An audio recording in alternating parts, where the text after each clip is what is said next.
A substance initially in solid state at 0 degree centigrade is heated. कोई substance है और शुरुआत में वो इस जीरो यानी ओ पॉइंट पर रखा था और 0 डिग्री सेंटीग्रेड के टेम्परेचर पर 0 डिग्री सेंटीग्रेड के टेम्परेचर पर रखा था।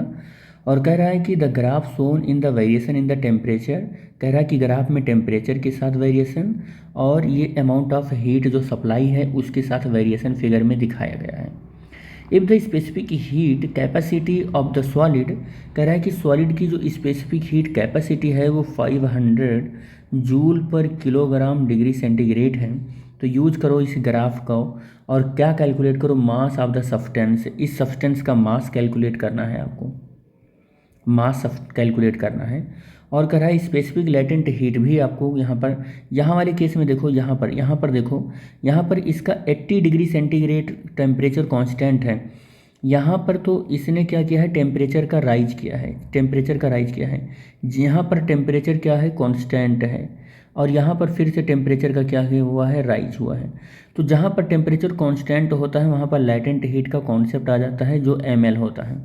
जहाँ टेम्परेचर राइज होता है वहाँ पर हम नॉर्मली फार्मूला mc∆T लगाते हैं, तो यहाँ पर ये लगेगा। तो अगर अब मैं यहाँ पर बात करूँ तो ए पॉइंट से बी पॉइंट तक का हीट कितना लगा है, तो हीट पहले आपको पता होना चाहिए कि हीट लगा है कितना। तो आप देखो अगर ये 1000 है, 1 2 3 4 5, तो इसका मतलब ये 200 जूल होगा, ये 400 जूल होगा, और ये 600 जूल होगा, ये 800 जूल होगा। तो हमारे पास क्यू कितना मिल गया, 800 जूल मिल गया। ग्राफ से आप देख लो ध्यान से, तो ये वाली लाइन कितने पर हो जाएगी, 800 जूल पर हो जाएगा। और यहाँ पर Q is equal to mc∆T लगाने वाले हैं, तो Q is equal to mc∆T, और Q की जो वैल्यू है वो 800 लेना है हमको। मास तो कैलकुलेट करना है इसका, स्पेसिफिक हीट इसका गिवन है 500 है, और इनटू चेंज इन टेम्परेचर। देखो यहाँ पर 0 डिग्री सेंटीग्रेड टेम्परेचर है और यहाँ पर 80 डिग्री सेंटीग्रेड टेम्परेचर है। ए पॉइंट से बी पॉइंट के लिए हम कैलकुलेट कर रहे हैं ये। तो यहाँ पर 80 है तो 80 माइनस 0 कर लेंगे, और 800 is equal to 500 into 80 into M, और m is equal to 800 upon 500 into 80। ये एक दो ये 0 कैंसिल हो गया और 8 से 8 कैंसिल हो गया। m इज इक्वल टू 1/50, और ये 0.1/5 और 0.0 और 2 आ जाएगा, ये 0.02, और ये किलोग्राम में आ जाएगा।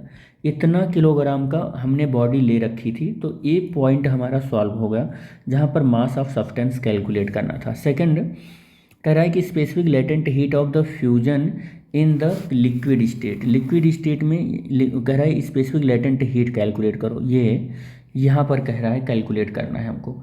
तो यहाँ पर अगर कैलकुलेट करना है तो यहाँ पर अब सॉलिड के बारे में थोड़ी सी और बातें करेंगे।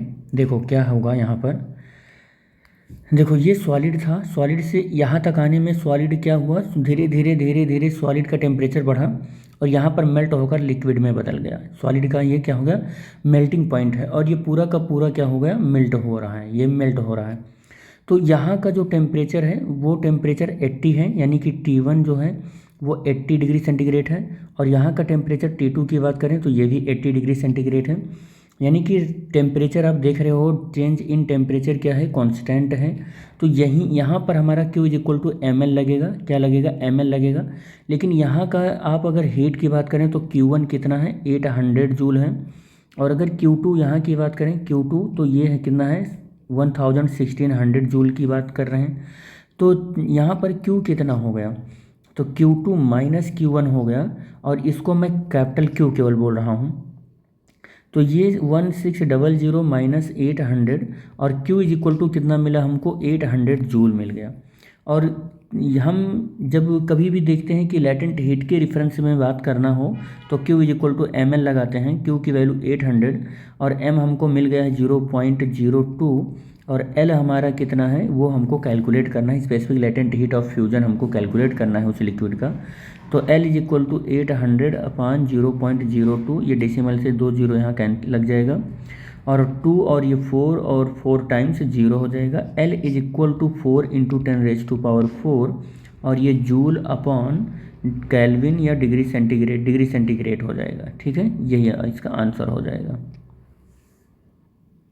सॉरी जूल डिग्री सेंटीग्रेड नहीं, जूल पर किलोग्राम, ये किलोग्राम मास था ना, ये किलोग्राम, ये इसकी यूनिट हो जाएगी।